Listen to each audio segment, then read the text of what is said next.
이번 시간은 480페이지에 건축법 적용 범위에 관한 사항을 보시는데 대지에 대해서는 아예 제끼십니다. 그리고 2번 건축물 찾으셨죠?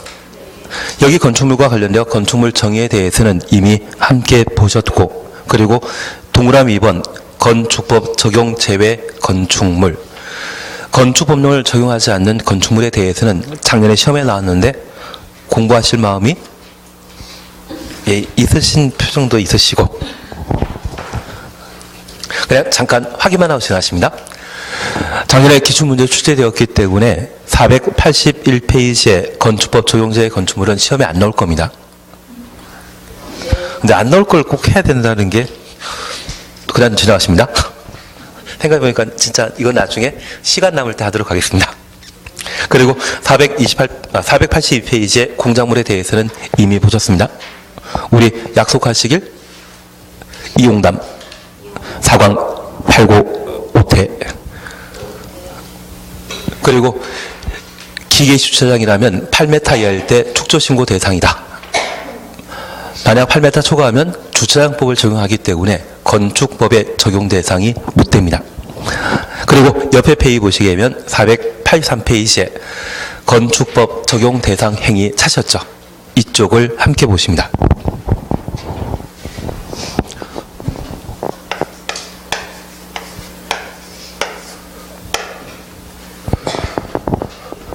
건축물 관련 행위로서 건축 행위와 대수선, 용도 변경에 관한 사항을 함께 보십니다.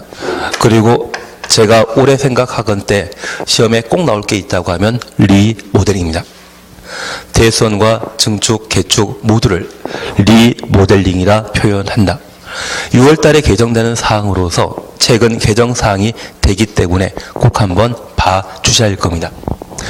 여기 건축행위와 관련되어 잠깐 이해하실 것이 있습니다. 나대지에 새로 건물을 축조하는 것이 있다고 하면 신축행위이고, 대지 안에 기존 건축물이 존재하는 상태에서 그 건물의 크기를 늘리게 된다고 하면 증축행위가 되게 됩니다. 종전과 동일한 규모, 범위 이내에서 다시 축조하는 행위가 있다고 하면 개축, 재축 행위라 표현하게 되는데, 이 개축은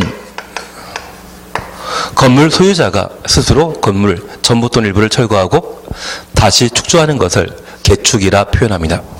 다만 전부 철거하고 예전보다 큰 건물 만들게 된다면 그때는 신축 행위인데, 나중에 우리가 다니다 보면 테크노밸리 만들어지는 곳 있죠. 꼭 그 주변에 1층짜리 단독택이 매물 나오게 된다면 어떻게든 잡아 놓으십시오. 그리고 거기에다가 도시형 생활택이라 해서 원룸택을 만들어 놓으시는데, 최소한 진짜 원룸은 안 되고요, 1.5룸이나 투룸을 만들어서 임대를 하다가 분양 돌리시게 되면 꽤 차익을 많이 얻을 수 있을 겁니다. 아마 테크노밸리 공사하는데 한 3년에서 4년 정도 이루어지게 되고, 그게 만들어지고 나면 도로 등의 기반설과 함께 여러 가지 주택이 함께 조성되게 될 겁니다. 그러면 1층짜리 단독택을 4층짜리 또는 5층짜리 도시형 생활택으로 만들게 된다고 하면, 빌라 만들게 된다면 얘는 신축행위다, 개축행위다. 1층짜리 전부 철거하고 4층짜리 건물 만들게 되면 신축행위이다, 개축행위이다, 신축행위가 되는 겁니다. 그래서 기존 건축물 전부 또는 일부 철거하고 종전과 동일한 규모 범위 내 다시 축조하는 것은 개축이지만, 종전보다 큰 규모의 건물 만들게 된다면 신축 또는 증축입니다. 건물 일부를 놔둔 상태에서 크게 만들었다면 증축이고, 완전 철거하게 되면 나대지 현상을 보이기 때문에 그때는 신축행위가 되게 됩니다.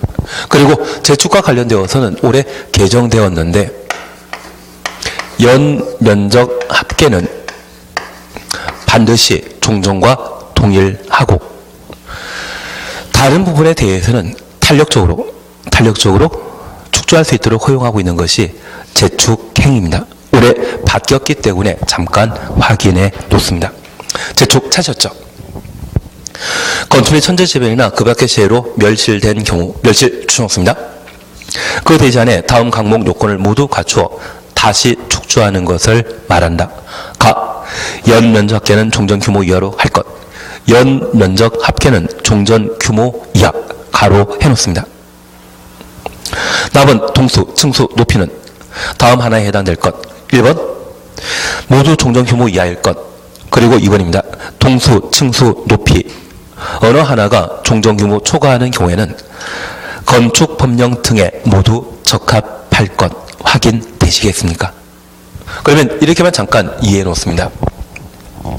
여기 재축은 천재지변 등으로 건축물이 멸실되고 사람이 인위적으로 건물을 훼손하게 되면 철거이고요. 지진 피해를 입게 되었다고 하면 그때는 멸실이라 표현하게 됩니다.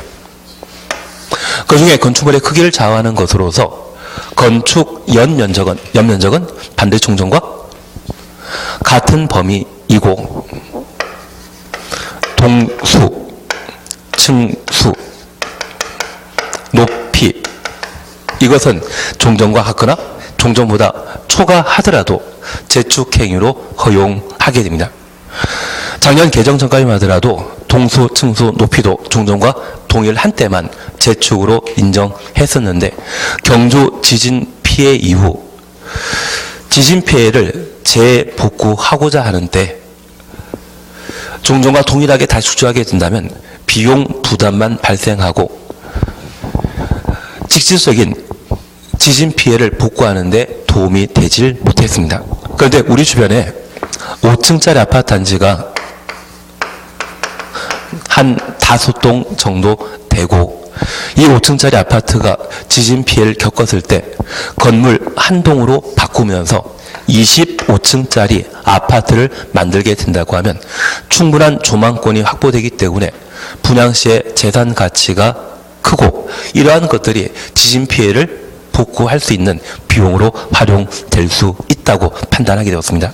그래서 연면적 합계가 종전과 동일하고 동수나 층수나 높이가 종전과 달라진다 할지라도 커진다 할지라도 이재민을 도와주기 위한 정책적인 배려로서 이것 괜찮지 않습니까? 대신 연면적 합계만큼은 종전과 반드시 동일해야 된다. 같아야 된다. 그것 이해되시겠습니까?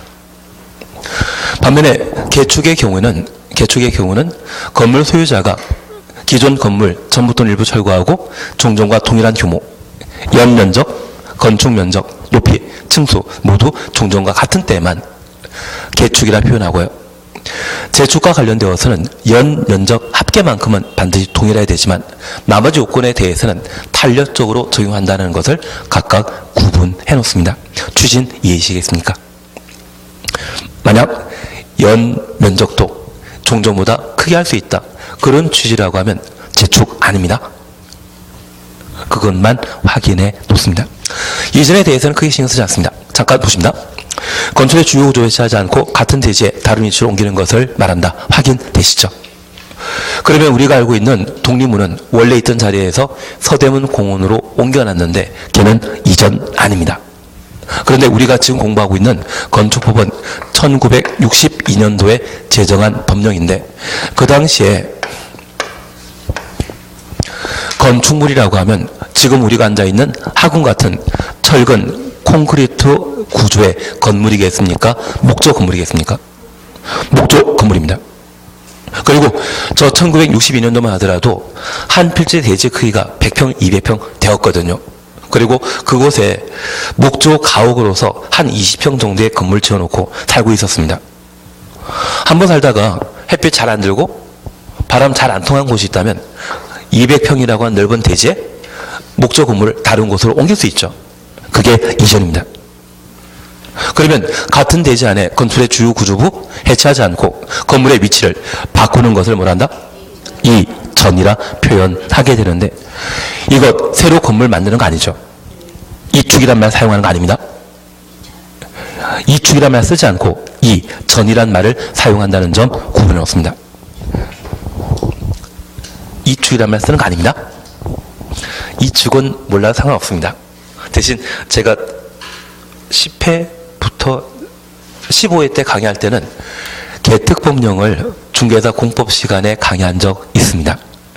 그 당시에 개발 제한 구역에서는 집단 취락식으로 개발 제한 구역 내 오래된 건물을 옮길 수 있는 권리를 철거되는 건물 소유자에게 허용한 적이 있는데 그걸 이축권이라 표현합니다. 그래서 그 이축권이 개발 제한 구역에서는 대단한 가치 있는데 우리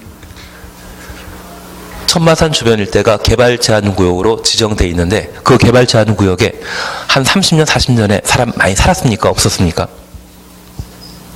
없었을 것 같은데. 만약 40년 전부터 그 개발 제한 구역에 거주하고 있는 분이 계시다고 하면 그분 땅이 매물로 오면 어떻게든 잡아놓으십시오. 큰돈 되십니다. 예, 우리는 개특법 안 하니까 마음 편한 것 같습니다. 그냥 신경 쓰지 말고. 다만 여기에서는 이축이라 말 쓰지 않고 이전이라 표현한다. 그렇게만 이해해 놓습니다. 네, 시험 과목이 예전에는 한 11개가 공법 규정이었는데 지금 6개로 대폭 줄었습니다. 예, 그런 거 모르시죠? 근데 그렇게 과목이 좀 줄어들면, 법률이 좀 줄어들면 이게 쉬워지겠습니까? 더 어려워지겠습니까? 더 어려워지던데요. 예, 그래서 지금 건축행위와 관련되어서는 이전이란 말만 사용하지 이축이란 말은 따로 사용하지 않는다. 그렇게만 하나 확인하십니다. 하다못해 용어 정의 이런 건 필요 없습니다. 한 장 넘기십니다. 2번 대수원 찾으셨죠? 별표 하나 해놓으십니다.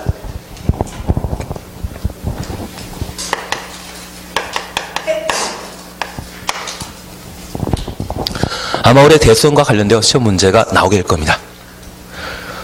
여기 대수원은 건축물의 안전성을 위협할 수 있는 큰 수선 행위를 대수선이라 하고, 건축물을 건축하거나 대수선하고자 한다고 하면 미리 허가권자에게 건축 허가 받도록 되어 있는데, 여기 대수선과 관련되어서는 시험 보실 때까지 벽산, 계단,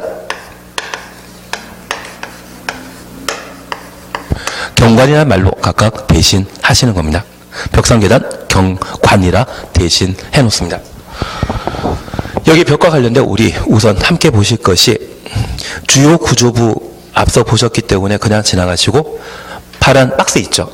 대수원 종류 찾았습니까? 1번입니다. 내력벽 증설 해체하거나 벽면적 30제곱미터 이상 수선 변경하는 것. 내력벽 추천하시고 벽면적 30제곱미터 이상 수선 변경하는 것. 30부터 수선 변경까지 가로 해놓습니다.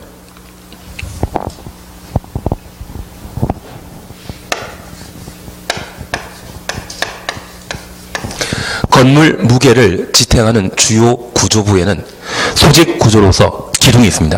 그리고 그 기둥과 같은 역할을 하는 벽을 내력벽이라 표현하고 있는데, 이 내력벽을 조금이라도 새로 만들거나 해체, 이 해체는 철거를 말합니다.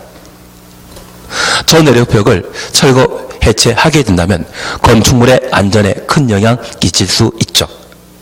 그래서 이러한 일체 행위를 대수선이라 표현하게 됩니다. 그리고 이 내력벽 30제곱미터 이상 수선하거나 변경하는 것을 대수선이라 표현하게 되는데, 벽 면적 20제곱미터를 수선 변경하면 건축물의 안전성에 크게 영향 없다고 합니다. 30제곱미터 이상 수선 변경하게 된다면 안전에 큰 영향을 미칠 수 있기 때문에 그때만큼은 대수선. 그러면 수선 변경 시에는 면적 제한받게 되는데 증설 해체 시에는 면적 관계없이 모두 대수선이죠. 그래서 내력벽과 관련되어 수선 변경 시에는 얼마 이상? 30 이상이었을 때 대수선에 해당된다는 것 확인해 주셔야 됩니다. 그리고 두 번째입니다. 기둥부 지붕틀 묶어 놓습니다.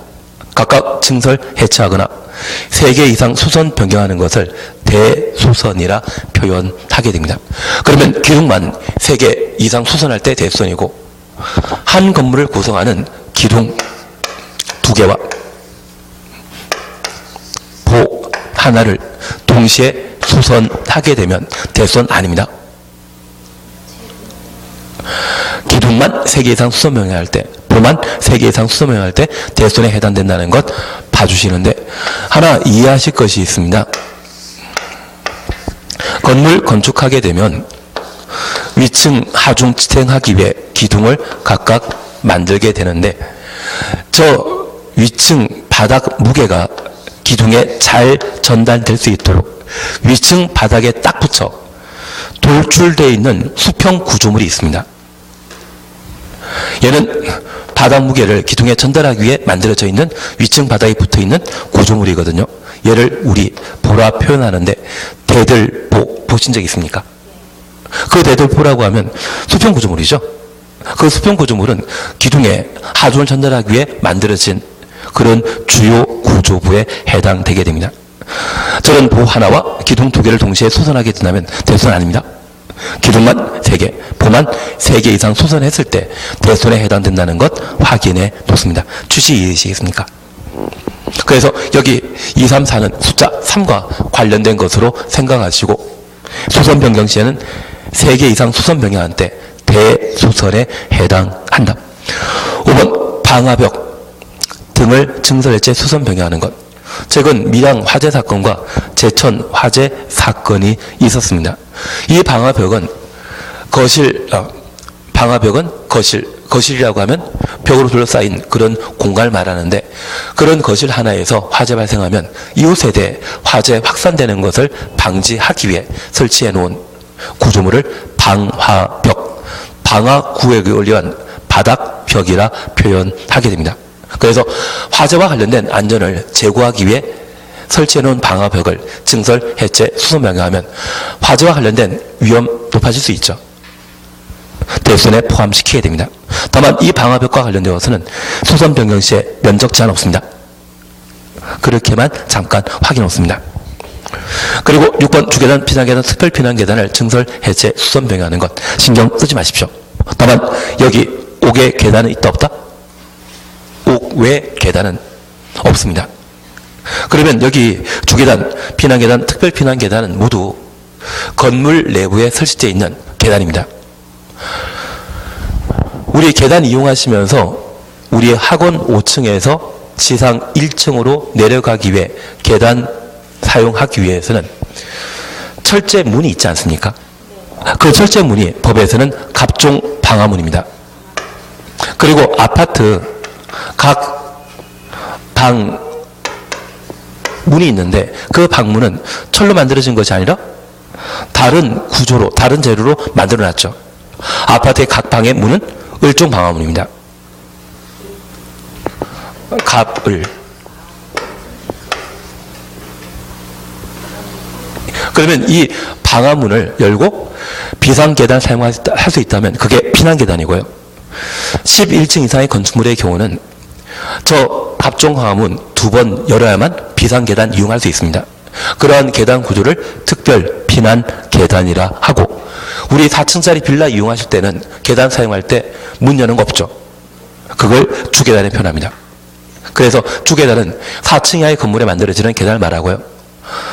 5층 이상, 10층 이하라고 하면 주로 피난 계단 만들어지며 11층 이상의 건축물의 경우는 반드시 특별 피난 계단을 만들도록 되어 있는데 이러한 주계단 등은 화재 발생 시에 건물 밖으로 탈출하기 위한 비상 용도인데 이러한 것들이 어떤 물건으로 잠겨 있다고 하면 폐쇄되어 있다고 하면 화재 발생 시에 건물 밖으로 신속하게 탈출하는 게 곤란하거든요. 그걸 증설, 해체, 수선 변경하는 것을 대수선이라 표현하게 됩니다. 그래서 제천 화재 사건의 경우에도 비상계단에 물건이 쌓여가지고 그 문 찾지 못해서 많은 인명피해가 발생한 적 있습니다. 다만 우리가 이해하실 것은 5개의 계단을 증설, 해체, 수선 변경하는 것은 대손과 관계없습니다. 그리고 7. 경관지구입니다. 경관지구 줄만 쳐놓습니다.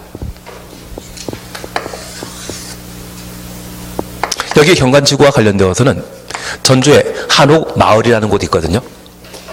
그 한옥마을이라고 하면 경관지구로 지정되게 되는데 아마 특화 경관지구로 지정될 수 있겠죠.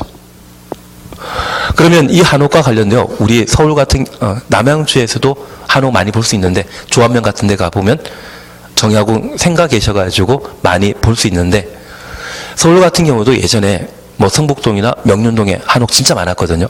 근데 지금 가보면 다 빌라로 바뀌어져 있습니다. 그러면 저 한옥은 유지 관리 비용이 만만치 않습니다. 만약 한옥이 한 30평대 규모라고 하면 10년에 한 번 목구조로 만들어져 있기 때문에 한 8천만 원 정도 들여야만 한옥 보수할 수 있다고 합니다. 10년에 한 번 보수할 때 8천이면 1년에 1,000만 원 가까이는 저축해야 되는데 그게 만만치 않거든요.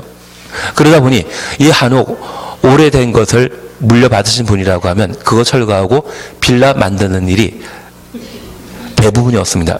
다만 이러한 한옥을 건물 소유자 마음대로 다른 용도로 변경하는 것을 허용하게 되면 다음 세대 물려줄 한옥 남아나지 않죠. 그래서 한옥을 유지하기 위해 지정된 용도지구 무엇입니까? 경관지구. 그 경관지구의 한옥만큼은 건물 소유자 마음대로 외부 형태를 바꾸지 못하도록 규제를 가하고자 대선 범위에 포함시키게 된 겁니다. 취지 이해하시겠습니까? 그래서 경관지구 안에 건축물, 경관지구의 건축물이라면 바로 무엇으로 보자? 한옥으로 파악해 주시고요. 그 외부 형태를 변경하게 되면 한옥에서 양옥으로 바뀌는 것이죠. 다음 세대에 물려줄 한옥 남아나지 않기 때문에 그때는 허가권자에게 건축 허가받은 때에만 대소선할 수 있도록 규제를 가하게 되는 겁니다. 취지 이해하시겠습니까? 그리고 8번입니다. 다가구택 가구 간의 경계벽, 다세택의 세대 간의 경계벽, 다가구 주택부터 다세택의 세대 간의 경계벽까지 가로 해놓습니다.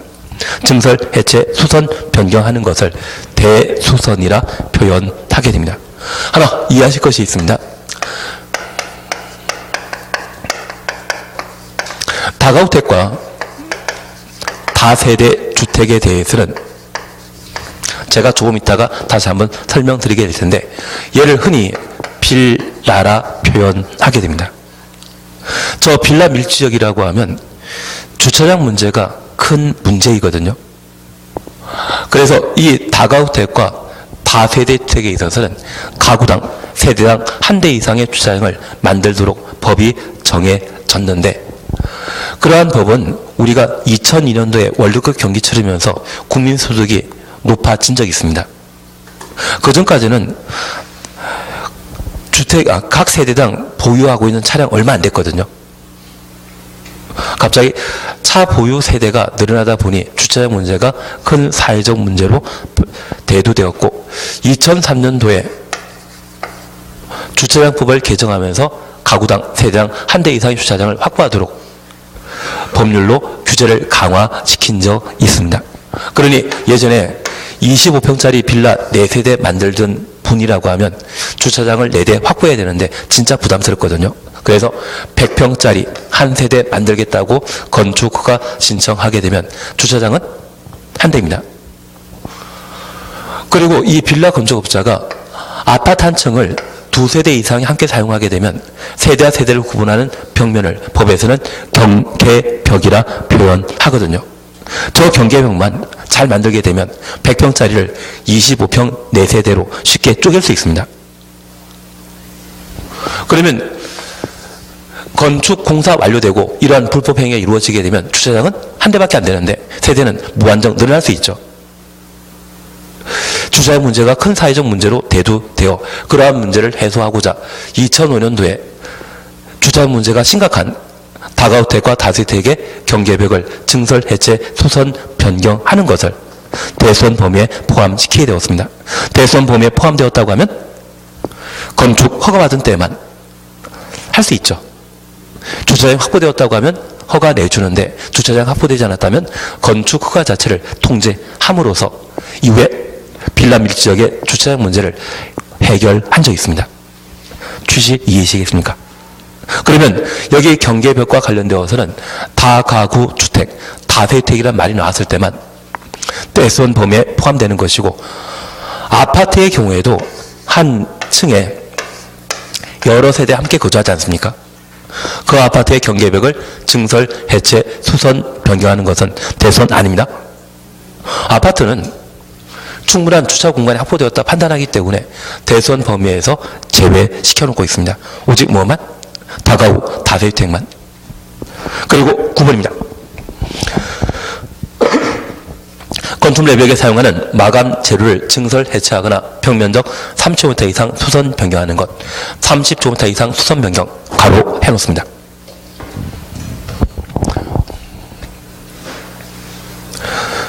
제천 화재 사건이나 밀양 화재 사건 모두 얘 때문에 큰 인명피해가 발생했는데 건물 외벽에는 단열, 미관 향상 목적으로 마감 재료를 설치하게 됩니다.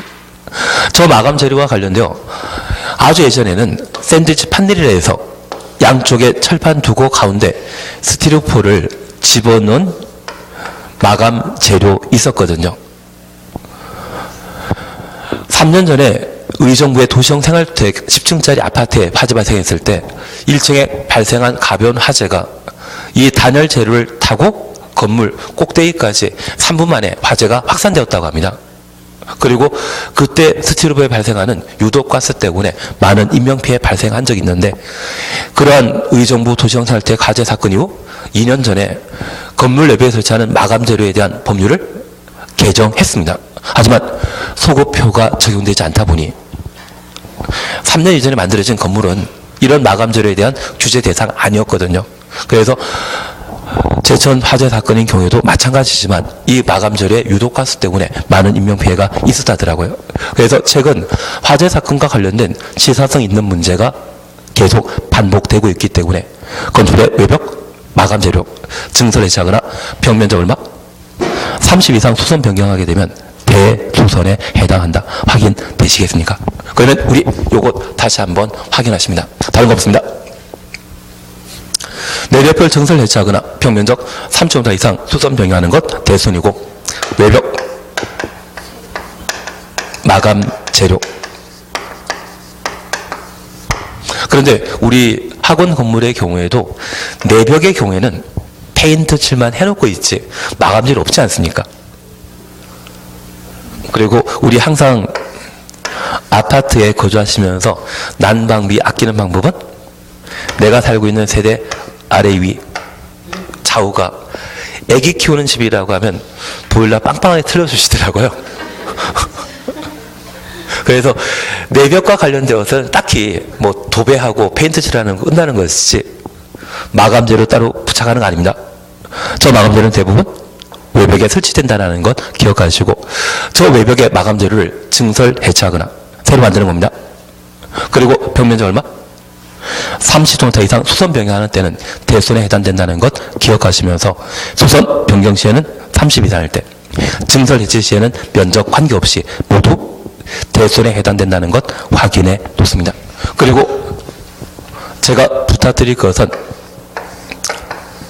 빌라를 불리는 다가구 다주택의 경계벽을 증설 해체 수선 변경하는 것을 대손해 하는데 이 경계벽에 있어서는 면적이 관한 상황이 있다 없다? 아이 설마 이웃집하고 사는데 벽면적 35m만 수선함으로써 위는 다 보이고 밑에만 차단되어 있다면 이것 나는 거 아니죠?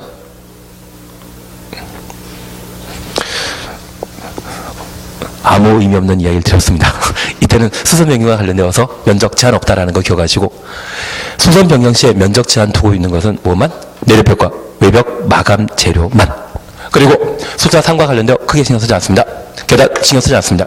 다만 경관지구와 관련되어서는 4월 달에 개정될 사항인데 경관지구란 말 쓰게 되면 항상 한옥마을로 연상해 주시고 그 한옥마을에 건축물의 외부 형태 탐장 변경하는 것이 있다면 모두 대수선이고 저 대수선하고자 한다면 미리 허가권자에게 건축허가 받도록 되어 있습니다.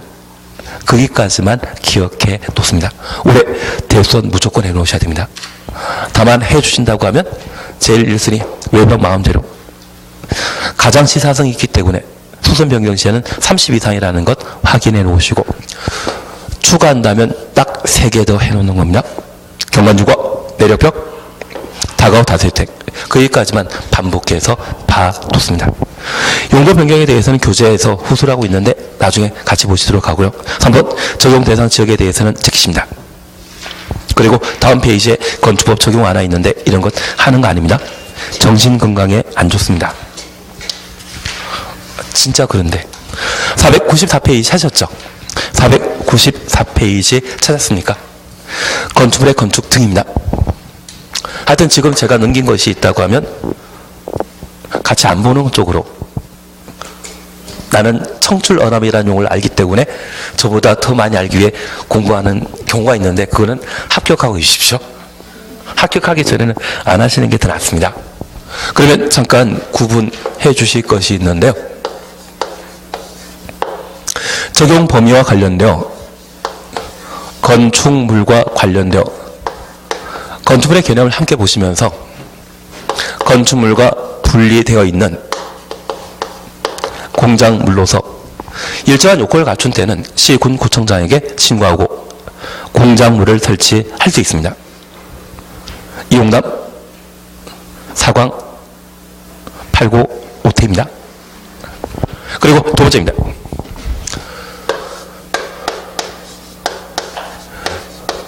저 지붕 있는 건축물은 건축법령을 정하는 것이 당연합니다. 다만 특별한 경우에는 건축법 적용을 배제하고 있는데 얘는 10년에 한 번 시험에 나오거든요. 그리고 작년에 5번이 개정되면서 새로 추가되어서 작년에 시험에 나왔습니다. 최근 개정 사항이기 때문에 시험에 나왔는데 또 시험에 나오려고 하면 38회 정도가 돼야 될 것 같은데, 예, 나중에 그래도 제가 한 번은 해드리겠습니다. 지금은 평상시에는 이거 하는 거 아니십니다. 그리고 세 번째, 건축물의 구성 등과 관련되어 건축물의 종류와 건축물의 구성 요소, 방금 우리는 지하층만큼은 함께 보신 적 있습니다. 그리고 주요 구조부에 관한 사항을 함께 보시면서 우리가 지금 밟고 있는 5층 바닥은 주요 구조부입니다. 최하층 바닥은 주요 구조부 아닙니다. 환기 시설물은 부속 구조물이지 주요 구조부 아닙니다. 제가 말하는 것은 딱 두 가지만, 지하층 바닥과 환기 시설물은 주요 구조부 아니다. 최근 개정 사항으로서 한번 봐놔야 됩니다. 부속 구조물이 최근 개정되었기 때문에 한번 봐주시는 겁니다. 그거 아니었으면 저 안 했을 겁니다. 그리고 건축물의 규모와 관련된 사항은 우리 교재 편제상 맨 뒤에 나오는데, 건물 크기를 따지게 된다고 하면 건축 면적, 우리 건평이란 말 들어본 적 있으시죠? 그리고 연 면적, 연 건평이란 말 들어보신 적 있다고 하면 걔가 연 면적을 의미하게 됩니다. 그리고 높이, 층수, 이러한 것들이 건축물 크기를 좌우하는 표현인데 그에 관한 사항은 교재 편제상 뒤로 밀려나 있습니다. 나중에 다시 한번 살펴나가게 될 겁니다. 대신 이게 계속 시험에 반복되는 부분입니다. 그래서 나중에 시간 나실 때 이 부분에 대해 한 몇 문제만 계속 반복해 푸시게 된다면 출제되는 문제들을 대부분 해결할 수 있을 겁니다. 그리고 두 번째 우리 약속하셨던 게 건축물 관련 행위였습니다. 해주실 것은 건축, 대수선, 용도 변경, 그리고 6월달에 개정될 리모델링. 리모델링은 대수선하거나 건축물 일부를 증축, 개축하는 것을 말한다. 재축이란 말 들어가면 안 됩니다. 그리고 건축행위와 관련되어 종전과 동일한 규모 유지하면 개축, 재축인데 재축에 있어서는 연 면적 합계만 같아야 되고 동수, 층수, 높이에 대해서는 종전보다 커지더라도 초과하더라도 상관없었죠. 건축행위는 나대지에 새로 건물 건축하면 신축, 1층을 2층 만들면 증축, 종전과 동일한 범위 내 다식주하는 것이 있다면 개축 또는 재축인데 철거를 원인으로 한다면 개축, 멸실을 원인으로 한다고 하면 재축, 멸실은 재축, 멸실은 재축입니다. 그리고 동일한 대지 안에 건물의 주요 구조에 취하지 않고 그 위치를 변경하는 것이 있다면 이전이라 표현합니다. 그리고 대수선과 관련되어서는 벽산, 계단, 미관입니다. 벽과 관련되어 우리 꼭 기억하실 것, 외벽, 마감 재료, 증설에 차거나 평면적 30제곱미터 이상 수선 변경하는 것을 대수선이라 하고, 그와 똑같은 것이 내력벽입니다. 그리고 빌라를 다가구 다세대를 하는데 주차장 문제를 해결하기 위해 경계벽을 증설 해체 수선 변경하는 것 대수선, 그리고 올 4월 달에 바뀔 것으로서 경관 지구안의 건축물의 외부 형태 탐장 변경하는 것을 대수선이라 한다. 이런 행위하기 위해서는 허가권자에게 미리 건축 허가 받도록 되어 있습니다. 용도 변경은 호소를 하기로 했습니다. 그리고 리모델링 6월 달에 개정되기 때문에 한번 봐주셔야 됩니다. 그리고 제가 추가적으로 이야기 드렸던 게 유지 관리입니다. 건축 허가 받은 때부터 사용 승인 받은 때까지 공사 중이라 하고, 사용 승인 받은 때부터 언제? 철거입니까? 멸실입니까? 멸실될 때까지를 유지 관리라 하고, 그때 소유자는 건축 법령에 따라 관리해야 된다. 그렇게 한번 확인하시는 겁니다. 예, 이제 494페이지의 건축물 건축 등입니다. 얘는 장도 바뀌었는데 쉬었다 하시죠? 너무 빨리 쉬는 게 안 좋지만 쉬었다 하십니다. 그래도